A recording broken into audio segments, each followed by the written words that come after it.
ആരാടി നീ?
എന്ത് ഭ്രാന്താടി കാട്ടിയെ?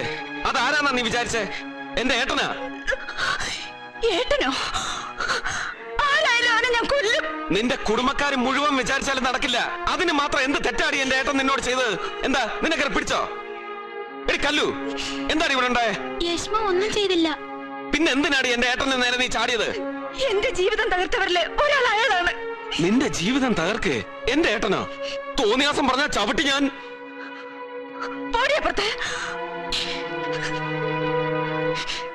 നിങ്ങൾ എന്നോട് ചോദിച്ചില്ലേ എങ്ങനെ നെല്ലിയാമ്പതി കാട്ടിലെത്തിയെന്ന്? പറയാം, കേട്ടോളൂ. കഴിഞ്ഞ 10-ാം തീയതി ട്രിവാൻഡ്രം മെയിലിന് മദ്രാസിൽ നിന്ന് പുറപ്പെട്ടതാണ് ഞാൻ. ഏത് നിമിഷവും ഒമേഗ ട്രാവൽസുകാര് എന്നെ പിടികൂടുമെന്ന് ഞാൻ ഭയന്നിരുന്നു. ട്രെയിനിൽ ഞാൻ ഉറങ്ങിയില്ല. പാലക്കാട്ട് എത്തിയപ്പോൾ വെളുപ്പിന് 3:30 മണി. എന്നെ വാച്ച് ചെയ്തുകൊണ്ട് ആരോ 2 പേർ പ്ലാറ്റ്ഫോമിലൂടെ നടക്കുന്നത് ഞാൻ കണ്ടു. വണ്ടി വിടുമ്പോ അവരെന്റെ കമ്പാർട്ട്മെന്റിൽ കയറുമെന്ന് എനിക്ക് തോന്നി. ഞാൻ പിന്നെ ഒന്നും ആലോചിച്ചില്ല. ബാഗ് എടുത്ത് റെയിൽപാളത്തിൽ ഇറങ്ങി ഓടി.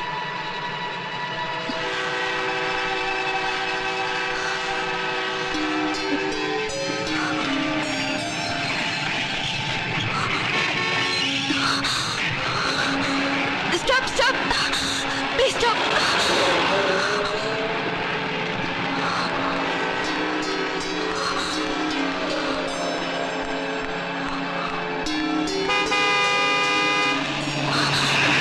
Please, please.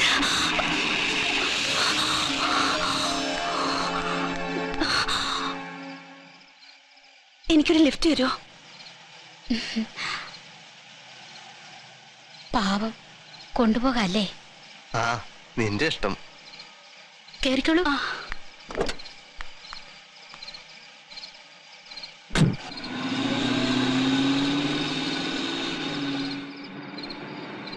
ട്രിവാൻഡ്രം മെയിലിന് വന്ന് ഇറങ്ങിയാണല്ലേ? അതെ. എങ്ങനെ മനസ്സിലായി? വെറുതെ ഊഹിച്ചുന്നേ. എങ്ങടാ പോണേ? തൃശ്ശൂർക്ക്. പിന്നെന്താ ഇവിടെ ഇറങ്ങിയേ? പറയാൻ ബുദ്ധിമുട്ടുണ്ടെങ്കിൽ പറയണ്ട. എന്താ പേര്? ലക്ഷ്മി. അതൊരു അഡ്ജസ്റ്റ്മെന്റ് പേരാന്ന് തോന്നുന്നു. സാരില്ല, വിളിക്കാൻ ഒരു പേര് വേണം, അത്രയല്ലേ ഉള്ളൂ. അതിന് ലക്ഷ്മി ധാരാളം. കാഴ്ചയ്ക്കും ലക്ഷ്മി തന്നെ അല്ലേ? ഈ നേരത്തിന് ഇപ്പൊ തൃശ്ശൂർക്ക് ബസ് കിട്ടുമോ? എന്നെ ബസ് സ്റ്റാൻഡിൽ ഇറക്കിയാൽ മതി, ഞാൻ അവിടെ വെയിറ്റ് ചെയ്തോളാം. അതൊരു മര്യാദകേടല്ലേ? ഞങ്ങളുടെ വീടും പാലക്കാട് തന്നെയാ. നേരം വിളിച്ചാകുമ്പോ കുളിച്ച് ഫ്രഷായി കാപ്പിയൊക്കെ കുടിച്ച് ബസ് സ്റ്റാൻഡിൽ കൊണ്ടേ വിടാം. എന്താ ചേച്ചി? അയ്യോ, അത് വേണ്ട. അത് മതി. ഒറ്റയ്ക്കൊന്നും അല്ലല്ലോ, ഞാനില്ലേ കൂടെ. പിന്നെന്താ?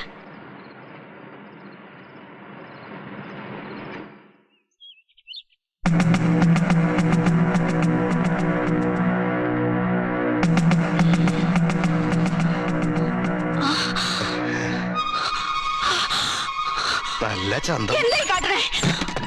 എന്തിനാ പേടിക്കണേ? ഇന്നലെ രാത്രി ഒട്ടും ഉറങ്ങിയില്ലല്ലേ? നേരം എന്തായിന്നാ കരുതിയേ? 10 മണിയായി. നിങ്ങൾ എന്റെ മുറിയിൽ നിന്ന് പുറത്തു പോണം. ഇത് ലക്ഷ്മിയുടെ മുറിയല്ലല്ലോ, എന്റെ ബംഗ്ലാവല്ലേ. എന്റെ ബംഗ്ലാവിൽ വന്നിട്ട് എന്നോട് ഇത്തിരിയെങ്കിലും സ്നേഹം കാട്ടാണ്ട് പോണത് ശരിയാണോ? ഇത് ചതിയാണ്. ഞാൻ ബഹളം ഉണ്ടാക്കി നാട്ടുകാരെ അറിയിക്കും. ഇവിടെ മയക്ക് കെട്ടി ബഹളം ഉണ്ടാക്കിയാൽ പോലും നാട്ടുകാരറിയില്ല. ഈ 25 ഏക്കറിന്റെ ഉള്ളില് ഞാനും ജെസിയും ഈ ലക്ഷ്മി മാത്രം. തുടരുതന്നെ. തൊട്ട പിന്നെ ഞാൻ ജീവിച്ചിരിക്കില്ല. ഇവിടെ കിടന്ന് ചാവും ഞാൻ. എന്തിനാ ഗംഗേട്ട ആ കുട്ടിയെ പേടിപ്പിക്കണത്? ഇതൊക്കെ ഈ ഗംഗേട്ടന്റെ ഓരോ തമാശയാ. ഗംഗേട്ടൻ പോ അപ്പുറത്ത്. ലക്ഷ്മി കുളിച്ച് റെഡിയായി പോട്ടെ.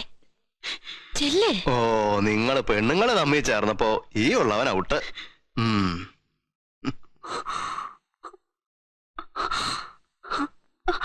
അയാള് നിങ്ങളുടെ ഭർത്താവല്ലേ? എന്റെയും ഭർത്താവാണ്. ഞാനിവിടെ ഉള്ളപ്പോ ലക്ഷ്മി ഒന്നുകൊണ്ട് പേടിക്കണ്ട. ഇതൊക്കെ രസം. ദാ ഈ കാപ്പ് കുടിക്കേ. എന്നിട്ട് കുളിച്ച് വേഷം മാറി വേഗം സ്ഥലം വിട്.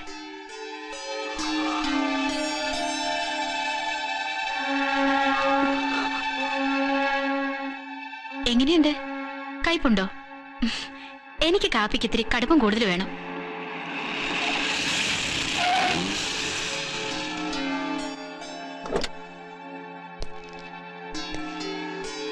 അയാൾ വരണത് ഞാൻ കണ്ടു. കുളിക്കുമ്പോ ഞാൻ ആകെ തളരാൻ തുടങ്ങി. തല തോർത്തിയതും ഡ്രസ്സ് മാറിയതും ഒന്നും എനിക്ക് ഓർമ്മയില്ല.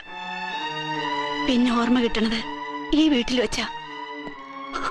അതിനിടയിൽ ആരൊക്കെ എന്റെ അടുത്ത് വന്നുപോയി. നിങ്ങളുടെ ഏട്ടന്റെ മുഖം എനിക്ക് ഓർമ്മയുണ്ട്. എനിക്കിപ്പോ ശരിക്കും ഓർമ്മയുണ്ട്. അയാൾ എന്നെ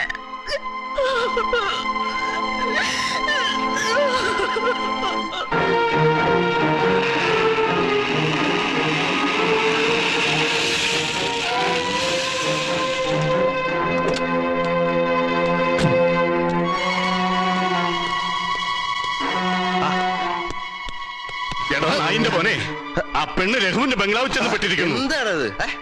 ഏത് പെണ്ണ്? ഏത് പെണ്ണെന്നോ? സൗന്ദര്യലക്ഷ്മി മഹാലക്ഷ്മി എന്നൊക്കെ പറഞ്ഞ് നീ എന്നെ കൊണ്ടുപോയി കുടിക്കൊരു പെണ്ണില്ലേ, ആ പെണ്ണ്. അവളോ? അവളെങ്ങനെ അവിടെ എത്തി? അത് തന്നെയാ ഞാനും ചോദിക്കണേ.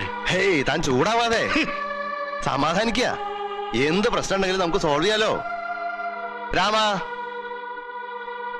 എടോ, അന്ന് ആ പെണ്ണിനെ എവിടെ കൊണ്ടിട്ടത്? എന്താ മരിച്ചു സാർ? മരിച്ചിട്ടൊന്നുമില്ല. എവിടെ കൊണ്ടിട്ടത്? നെല്ലിയാമ്പലയില്. അതെന്തിനാ അവിടേക്ക് കൊണ്ടുപോയത്? സാറല്ലേ പറഞ്ഞേ ഇത്തിരി ദൂരത്ത് കൊണ്ടിടണോന്ന്. കുഴപ്പമായോ സാർ? കുഴപ്പമൊന്നുമില്ല, താൻ പോയിക്കോളാ.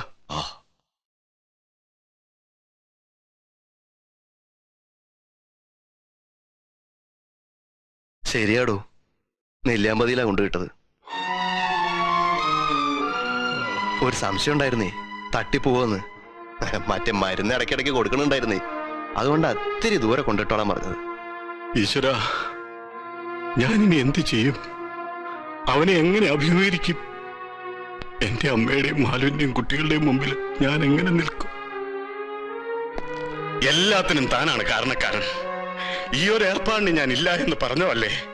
എന്നെ മദ്യപിപ്പിച്ച് വിവേകം കെടുത്തി, പ്രലോഭിപ്പിച്ച് പരിഹസിച്ച്. ഓ, ഞാനത് ചെയ്തു പോയല്ലോ ഈശ്വര.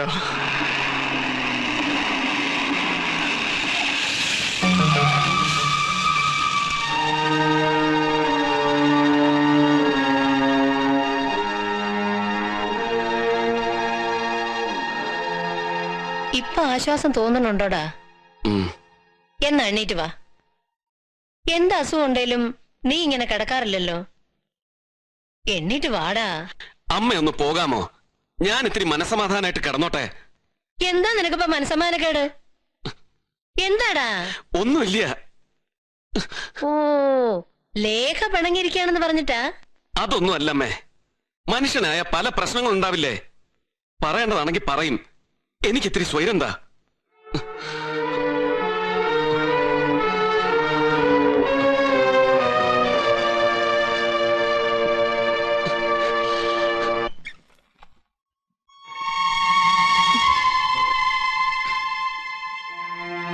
എന്താ, പേടിച്ചു പോയോ?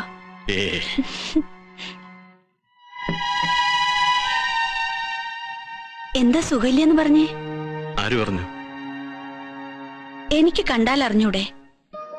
രവി പറഞ്ഞു ഏട്ടന് തലവേദനയാന്ന്. അതല്ല, ഹരിയേട്ടന്റെ മനസ്സില് എന്തോ വിഷമമുണ്ട്. എന്ത് വിഷമം? വിഷമമൊന്നുമില്ല. എന്നോട് നുണ പറയണ്ട. 16 വർഷമായില്ലേ ഞാൻ കാണാൻ തുടങ്ങിയിട്ട്. ഈ മുഖം ഒന്ന് മങ്ങിയാല് എനിക്കറിയാം.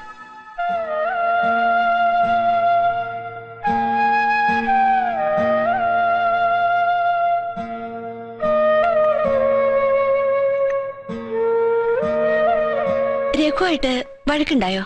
ഏ ആ എനിക്ക് തോന്നി അവനും തലവേദനയാന്ന് പറഞ്ഞ് കിടക്ക. ചോദിച്ചിട്ടൊന്നും മിണ്ടണില്ല. ആ സ്ത്രീ പോയിട്ടില്ല അല്ലേ? ഇതൊരു വിനയായി തീരുമെന്ന് എന്റെ മനസ്സ് പറഞ്ഞതാ. അവൾ എന്താ പറയണേ? ഞാനൊന്നും ചോദിച്ചില്ല. കണ്ട തേവടിച്ചികളെ കൊണ്ട് പാർപ്പിച്ച് സംരക്ഷിച്ചിട്ട് ഇനി അവരെന്തൊക്കെയാ പറയണേ, ഏതൊക്കെയാ പറയണേന്ന് എങ്ങനെ പറയാൻ പറ്റും? എന്തും പറയാൻ മടിക്കുവോ? പിടിച്ചിറക്കി വിടായിരുന്നില്ലേ അവളെ?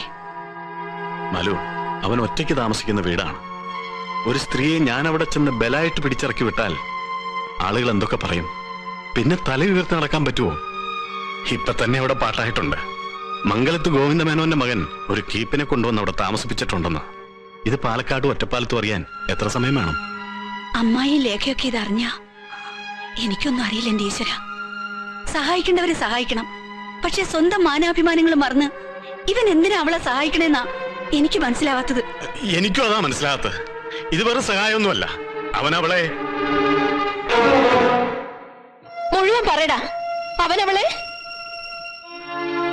കൂടെ താമസിപ്പിക്കാൻ തന്നെയാ തീരുമാനിച്ചേക്കണേ. അമ്മേ, ഒരിക്കലും അങ്ങനെ ആയിരിക്കില്ല. നമ്മുടെ രഘു അങ്ങനെ ചെയ്യുവോ? പിന്നെ എന്തിനാടി അവൻ അവളെ അവിടെ താമസിപ്പിച്ചേക്കണേ? രക്ഷപ്പെട്ടു പോയി എന്ന് പറഞ്ഞിട്ട് എനിക്കൊന്നും മനസ്സിലാവണില്ല. സത്യം എന്താടാ? എന്നോടൊന്ന് തുറന്നു പറ. അമ്മേ, കരഞ്ഞു വെറുതെ ബഹളം ഉണ്ടാക്കണ്ട. സത്യം അസത്യം ഒന്നും അന്വേഷിക്കണ്ട. നമുക്കിത് ആരും അറിയാതെ ഒതുക്കി തീർക്കാം. ഇല്ല, അങ്ങനെ ഒതുക്കിയാ തീരുമൊന്നുമില്ല. പിന്നെ എന്താടാ നീ വിചാരിച്ചേക്കണേ? കൂടെ പൊറപ്പിക്കാമെന്നോ? ഇരു ചെവി അറിയാണ്ട് ആസത്തിനെ പറഞ്ഞു വിട്ടില്ലെങ്കിലുണ്ടല്ലോ. പെട്ടെന്ന് സാധിച്ചു ഒന്നും വരില്ല. എന്തുകൊണ്ട്?